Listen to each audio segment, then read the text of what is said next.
Hey, what's up guys, and welcome to another exciting Google Ads tutorial. Today we're going to be looking at analyzing negative keywords. This is a vital part of optimizing any Google Ads campaign, and I recommend that you do this at least once a week. So what is a negative keyword exactly? They're essentially keywords that prevent your ads from showing for certain search phrases. So let's look at an example. Let's say your company sells hiking shoes. You therefore do not want your ads to show whenever someone searches anything to do with running shoes in Google. So in this example, we're targeting the negative keyword running shoes. So if a user were to search, for example, running shoes near me, your ad would not show. If a user, however, were to search for hiking shoes near me, your ad would come up because running shoes as a keyword does not appear anywhere in that search phrase. In our last example, you might notice that we have both shoes and running in our search phrase, and our ad is still showing up despite what we're targeting. This is because our keyword is using phrase match. You can identify phrase match keywords by the quotation marks around the keyword itself. Phrase match means that the keyword or phrase that you are targeting needs to appear exactly as is in your search term. So in our first case, you can see that running shoes as a phrase is appearing in running shoes near me, and therefore your ad will not show. If we wanted to target the bottom search term as well, shoes for running, we would need to take a different approach. And this is where broad match modifier keywords come in. So broad match modifier keywords are identified by the plus signs in the keyword that you are targeting. So if you look at our examples, what this is essentially saying is that any search term that has the word running and shoes, both at the same time, anywhere within a phrase, will cause your ad to be blocked for that keyword. So if you look at our first example, running shoes near me, we already know about this one, but both running and shoes appear in that search term. If we then look at our second example, shoes for running near me, you'll see that our ad will also not show for this search term.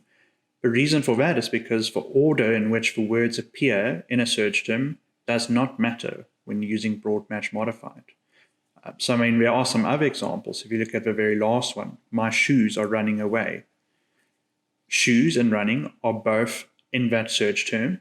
It has nothing to do with running shoes, so we want to exclude it from our campaign.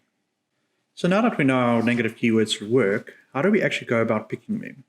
So there are a couple of factors. The first and obvious one being you have to target negative keywords that have nothing to do with your product or service. And we'll look at some practical examples later. Another one that comes up quite often is an incorrect location. A user, for example, might be searching for plumber in Durban when your business is actually situated in, let's say, Pietermaritzburg.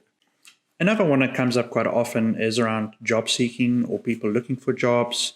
If you, for example, have an accounting business, you might find a lot of people looking for accounting jobs if you're targeting keywords like accountant. Another example could be spelling mistakes. A user might search for running shoes and accidentally type running shows, and that might still make your ad come up depending on how they've been set up. In the last example, you might find that people are often searching for freebies. So if, for example, you want to target a keyword like accounting, you might find that your users are looking for free accounting spreadsheets or templates. If that's not your service, that is something, for example, that you need to target negatively. Before you jump into Google Ads, it's important that you understand the business you're trying to advertise for, their value proposition, their services, what it is they do. In this tutorial, we'll be looking at two businesses, the first one being an accounting firm called Big Joyce Accounting, the second being LG Green, who manufacture precast concrete products. I've posted links to both sites in the description below if you want to have a look and get some more context on what we're about to do. So to start off, we're going to be looking at the accountant business. We're in our Google Ads dashboard, and if you look to the right, you can see there's a section called Searches. The searches summary here is essentially what people searched for when your ads came up. You can see that it's broken up into a word section as well as a searches section. Both of these have metrics for clicks and impressions, and these metrics can also help you make decisions about which types of search terms to add as negative keywords. So let's look at our very first keyword, accounting made easy. In this pop-up, you'll see you get access to impressions and clicks, and there's a button called Add Negative Keywords. If you click on this, it'll bring up a window that gives you a summary of what type of negative keyword you're adding. Now, if you think about something like accounting made easy, this is likely a user that was looking for some help on becoming an accountant, or potentially understanding accounting. And if I think about the service offering of this client, it's really not what they offer. So I'm going to leave it as phrase match because we want the entire phrase to match when a user searches, and our ads will no longer come up when we click save. The next search term we'll look at is cost and management accounting. Now, if we switch back to their landing page, we can see that they offered management accounts. Now, if you know a little bit about the business, you do know that management account and cost and management accounting are actually both very similar services. So we can keep a search phrase and even potentially use it later as a targeted keyword. You might recall earlier that I mentioned that job seekers often might come up for our searches. So in this case, the word vacancy, we can exclude that entire word from our campaign because we don't want any job seekers looking for a vacancy to find our campaigns. Similarly, for hiring, we could potentially use hiring as a word and a phrase match. This just ensures that job seekers don't find our ads as we are trying to sell a service, and this service as we're selling would not necessarily match their intent. So if we switch over to our second campaign, which is for Algae Green, you'll see again that now we're on our dashboard. And from our dashboard, we have access to the searches panel.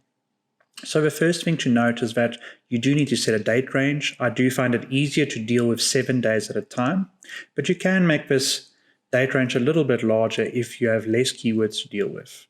But for now, I'm going to leave it on 7 days. Important to remember, however, that there is a 10-page limit to the searches panel. So if you have a bigger date range and you want to see all of them, you could potentially click on all searches, and this will bring up the full set of keywords for this campaign. This will allow you to add negative keywords from here as well, or export them in bulk. I just prefer to work from the overview section, as it has a few more features that I find a little bit more user-friendly. So let's jump into the keywords. Our first keyword here is precast concrete products, septic tank. And if I go to my campaign, you can see that I actually have some campaigns set up for precast concrete products, as well as septic tanks. So therefore, we know that the first two searches are very relevant. If we look at the next one, which is concrete fencing, we need to go to the site and almost see whether this is offered as a product by this company. So to start off with, I might do a search. So I'm going to search for fence, and it says no results found. So let's then instead try fencing. And if I search for this, there's also no results. I'm going to do a last check under miscellaneous just because I know the site, I've done my research, which is a very, very important part of this process. And if I scroll down, I can see that they have a high security barrier. So essentially, they do sell a product that's very similar to a concrete fence. And what we're saying is that it potentially is a product that they're selling. It's just that people might be calling it something different. For the next keyword set, let's look at concrete products in Pinetown and precast concrete products in Durban.